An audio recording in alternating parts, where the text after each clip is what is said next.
Today, I'm going to show you how to quickly start watching live TV on a Roku or Roku TV. I'm Jim Kimball, editor of CordCuttingReport.com, where TV viewers come to get the most out of their streaming services and hardware. I'm covering both streaming services and how to get local channels either with or without a TV antenna, so let's jump right in. Pluto TV has about 295 channels now. Channels continue to get added to this service all the time, and it should be the first app that you add to your Roku or Roku TV. There are a number of new features within the Pluto app. Roku users can now build their own watch list, and you can continue watching movies and shows that were paused before you turned off the app. You can find both of these features in the on-demand section. Let's jump back to live TV for a second.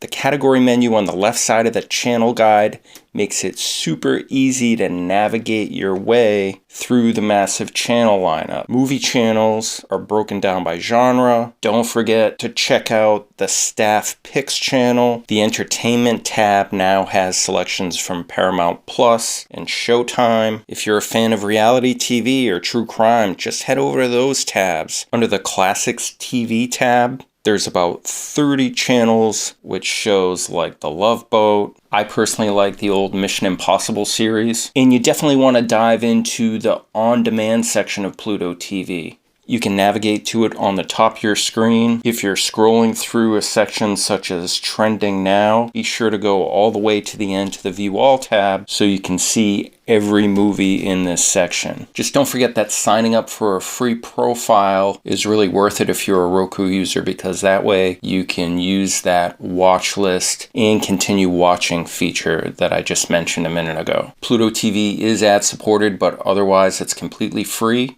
And in my opinion, it's the best free app to show you what ad-supported television is like if you're just getting into streaming. Pluto's parent company, Paramount, has one of the better movie libraries, and they're really leveraging that with the movie vault and TV programming at their disposal. If you're already using Pluto, let me know what you like about it in the comments below, because it's definitely one of my favorite free apps. The Roku Channel has also been expanding their live TV channel lineup quite a bit in the last year. It now has 270 live TV channels. You can easily find it on the Live TV Channel Guide tab. Scrolling through 270 channels is a lot to get through, so I dug through the whole channel lineup for you and came up with a list of highlights so you can have an easier time finding something to watch.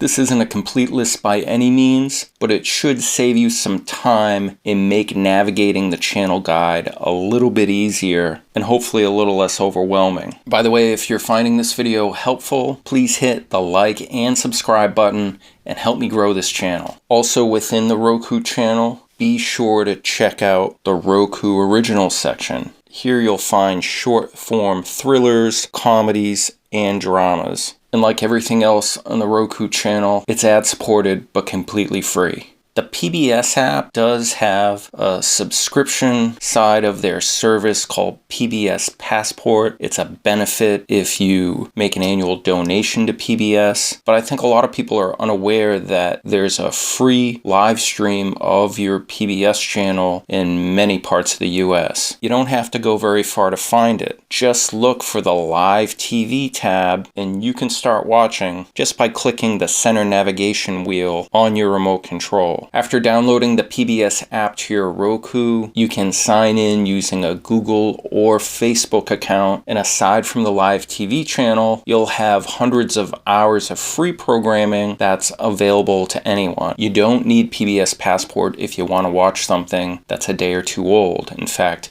PBS says on its website that it generally has the streaming rights to programming for about 2 weeks before it goes over to PBS Passport. If you want local channels just so you can catch the weather or the local news broadcast in your area, then you should definitely add the NewsOn app to your Roku or Roku TV. NewsOn carries full newscasts and clips from local ABC, NBC, and FOX stations. It has roughly 275 local TV stations in more than 165 markets. The cool thing about this app is that there isn't any sort of blackouts or restrictions. So if you wanted to watch a local newscast in another state or the other side of the country, you can just go up to your search tab, type in a station call sign or a city or town. You can also go to the by location tab and search by state. So there's a lot to dig into if you're looking for a local news option. Okay, so now let's quickly cover a few cheap subscription options that you may not be aware of.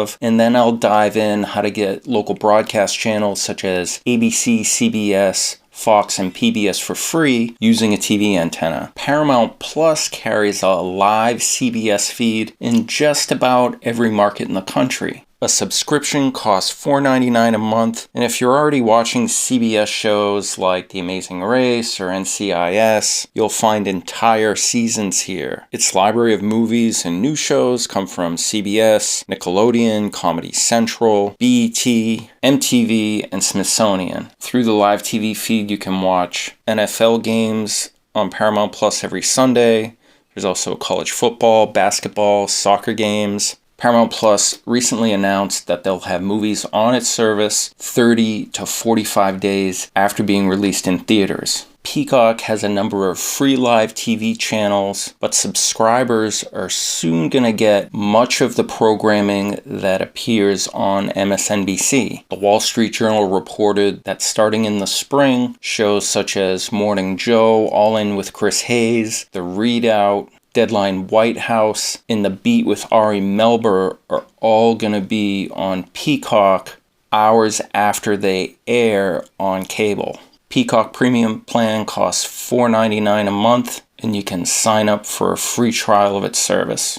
If you're looking for a way to stream sports channels such as ESPN, then Sling TV is a really good starting point. There are two main channel bundles. The Orange plan has about 30 channels for $35 per month and includes ESPN, TNT, and AMC. Sling Blue has 45 channels, including NFL Network and FS1. Subscribers get 50 hours of cloud DVR regardless of the plan that you sign up for. Let's say you don't want to watch any sports channels or local channels, but you'd really like to have channels like A&E and HGTV, then you should definitely check out Philo. Philo has 60 live TV channels. They're all entertainment-based channels, and a subscription costs $25 a month. You can stream live TV on 3 screens at once, including televisions, smartphones, and tablets. Subscribers get unlimited cloud DVR, and it's a pretty well-rounded service. This is one that I've been subscribing to since late 2017. Since you get unlimited cloud DVR, you can maintain a pretty good library of things you want to record and watch later. If you forgot to record something, you can always head over to the channel tab and pull up the on-demand menu for any channel within the app. Let's cover TV antennas real quick. TV antennas can get you local broadcast channels such as PBS, ABC, CBS, Fox, and a number of others. If you pick the right TV antenna, you can get these channels free for life. Roku TVs have built-in channel guides, so all you need to do is plug your TV antenna into the coax port in the back of the TV and scan for channels under settings, and you should be good to go. It works the same way as if you were connecting a TV antenna, any regular TV that's been made in the last few years. But what if you're using a Roku Ultra or a streaming stick and you'd really like to have local over-the-air channels within your Roku interface? If you're using a Roku Ultra or a streaming stick and you really want your local channels within an app, then you're gonna need to buy an over-the-air DVR. These DVRs can record anything that you get through your TV antenna, and a couple of the models that I really like can turn any screen, including smartphones and tablets, into portable televisions, so long as you're within your home Wi-Fi network. If you're interested in learning more about TV antennas and over-the-air DVRs, I encourage you to check out 2 recent videos that I made. One includes setting up an outdoor TV antenna on my roof, where I take you through the process step by step. So thanks so much for watching. I really appreciate it. I hope you got something useful out of this video. If you want to find more ways to follow my work, I'll leave a link to my newsletter below. But really the best way to start following me these days is to add the Cord Cutting Report to your Google News feed. I'll leave a link to that below. Oh, and drop me a line in the comments below and let me know what streaming apps you're using for live TV. I'm really curious to hear about what you're doing. I'll be sure to jump in there and respond to some of your comments. Thanks again, really appreciate it, and I'll see you next time.